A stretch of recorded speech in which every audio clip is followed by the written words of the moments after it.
예, 알릴레오 라이브를 보세요. 알라뷰. 11번째 라이브 방송 시작하겠습니다.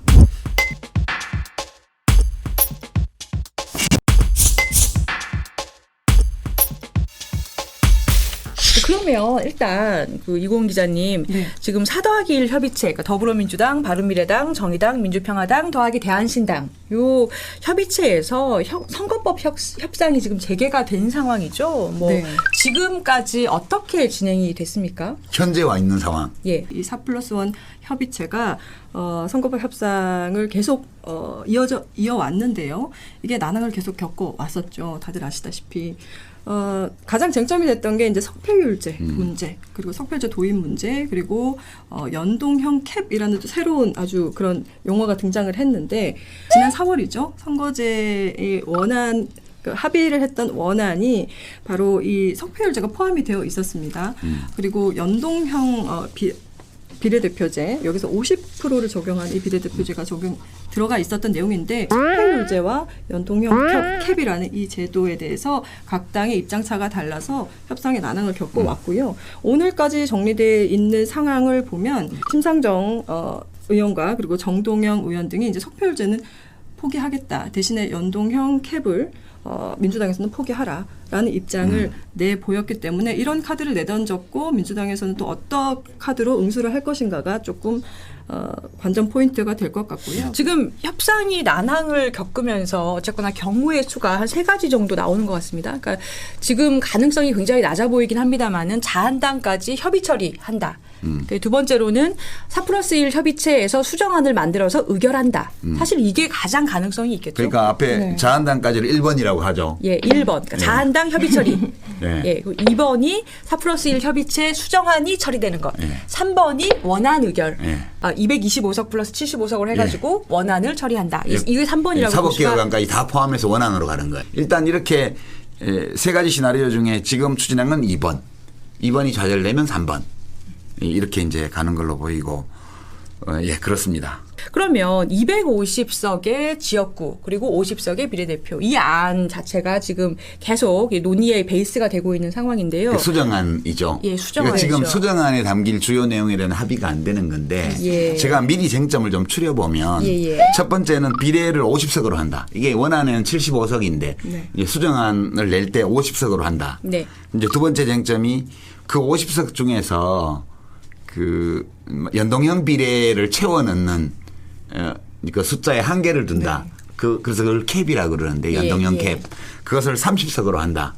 지금 이제 이렇게 지금 논의가 가고 있고, 세 번째 쟁점이 이 연동형 비례 배분의 최저 조건, 진입 장벽인데요. 그러니까 정당 득표율 5% 이상을 한다는 안이 나와 있는데, 이제 이게 3%여야 된다는 주장도 있고, 이게 쟁점이었고요.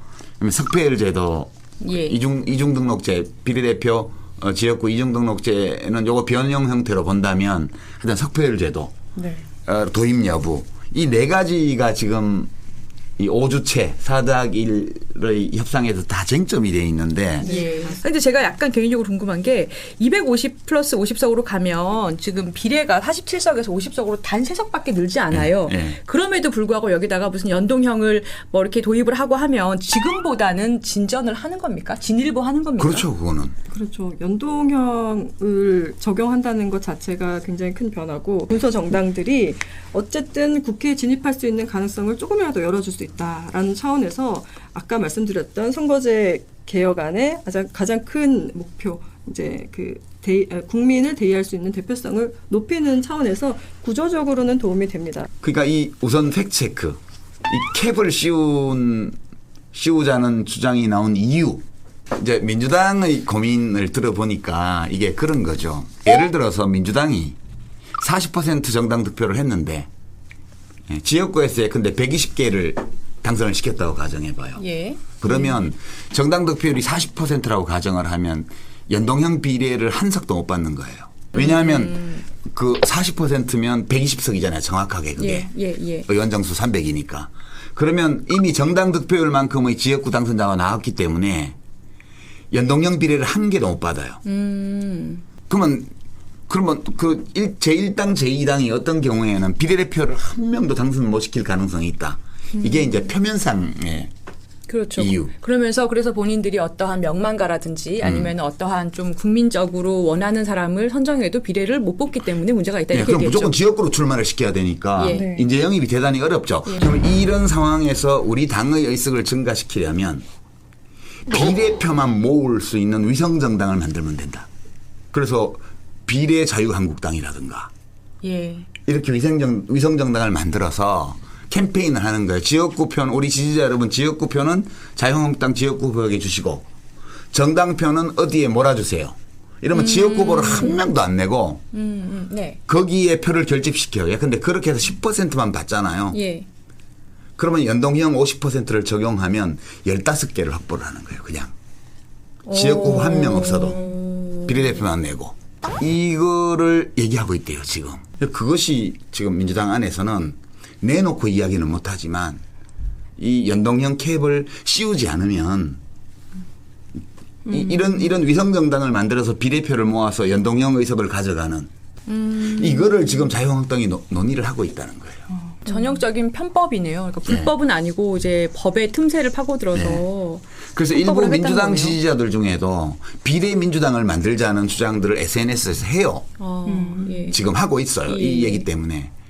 그래서 근데 민주당은 못한다는 거예요. 그거를. 그런 짓은 할 수 없다. 그럼 우리 내부에서 또 비난이 있겠죠. 그래서 석패율 제도로 넘어가 보죠. 예, 예. 네. 석패율 제도라는 게 그 지역구에서 아깝게 이제 그 비례대표 중에서 비례 명부에서 뭐 예를 들면 2번, 4번 이렇게 원래대로 비워놓기로 하고 그리고 그 지역을 짜서 지역에서 가장 그 석패 아쉽게 진 후보를 그 비례를 주는 것으로 약속을 하는 그래서 지역주의 타파하는 방안으로 이게 논의가 됐었죠. 근데 지금 이중 등록제를 도입하는 방안으로 이 석패율 제도를 폐지하고 이중 등록제를 도입하는 방향으로 지금 전환해서 협의하고 있다 이렇게 지금 얘기가 나와요. 그렇죠. 네, 그렇습니다. 이 이중 등록제는 지역구 후보자 중에 일부를 이 비례대표 후보로 동시 입후보하게 하는 것이거든요. 근데 석패율제 같은 경우에는 장단점이 있는데 아까 말씀하셨다시피 이제 지역주의를 타파할 수 있다.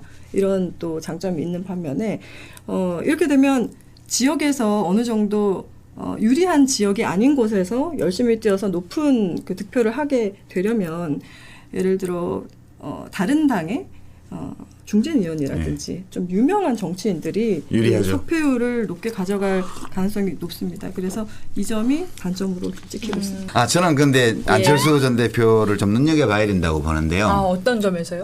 이분이 최근 여론조사를 보면 주요 정치인 중에 그 비호감이 압도적으로 이제 높은 1등이고요. 뭐 거의 3분의 2 수준의 비호감 답변이 나오고 그런가요? 그다음에 호감 답변은 한 17%, 16%그 정도밖에 안 나와요. 근데 또 이분이 그 안티가 많이 늘어나긴 했지만 여전히 팬이 상당히 있거든요. 예. 그래서 이 연동형 비례대표제를 50%라도 도입을 한 이 제도에서는 안티가 많더라도 팬층이 확실하게 어느 정도 있는 이런 정치인이 역할을 할 수 있어요. 그래서 안철수 씨가 이 제도 선거제도가 바뀌고 나면 다시 정치에 들어올 가능성도 저는 있다고 봐요. 만약 정치를 또 하려는 생각이 있다면 지금이 타이밍인 거죠. 중도 보수가 헤쳐섰는데 다시 확 모일 수도 있겠네요. 최소한 지금 민평당, 민주평화당, 대한신당, 이제 바른미래당의 손학규계, 뭐 경우에 따라서는 안철수계까지 붙어서 여기라도 좀 뭐가 되면 덩어리가 되면 왼쪽에 정의당, 오른쪽에 중도 쪽에 그 당 이렇게 해서라도 뭔가 국회를 최소한의 합리성을 가진 이제 방식으로 운영할 수 있지 않냐.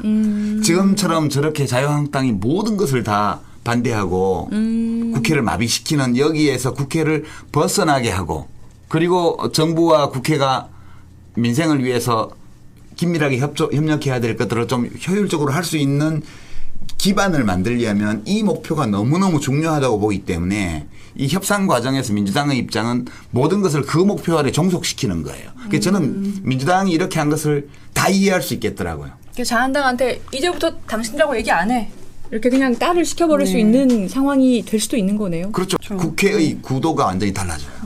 그래서 그런 거를 지금 목표로 하고 있기 때문에 이 협상 과정에서 나온 민주당의 입장을 보면 일관되게 이 목표 아래 배열돼 있어요. 그럼 이제 저희 알라뷰 마지막 인사. 예, 다 같이. 예, 우리 라이브는 이제 예. 크리스마스 이브에 다시 예, 인사드리고요. 맞습니다. 예. 금요일 날 최초 공개하는 본방 예. 예, 많이 즐겨주시기 바랍니다. 예. 자, 여기서 인사드리죠. 예. 네, 고맙습니다. 감사합니다. 고맙습니다. 아유, 수고하셨습니다. 난데없이 나오셔가지고. 네. 예, 아유, 수고하셨습니다. 네.